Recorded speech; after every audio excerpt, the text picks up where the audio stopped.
Yan. Ang gagawin po natin is itiklop po natin ganito. Yan.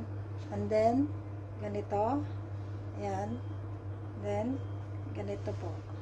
Ayan po yung ating dumplings. Like, around, parang wonton lang po.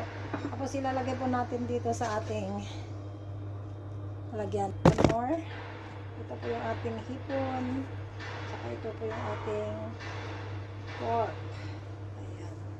Ayan. Tapos, ito po siya. Ayan. Iklop po natin dyan pag ikisin natin. Ayan. Ayan.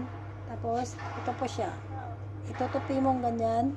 Tapos, itutupi mo ring ganito. So, yan na po. Jaran. Ito na po yung ating dumplings. Ayan.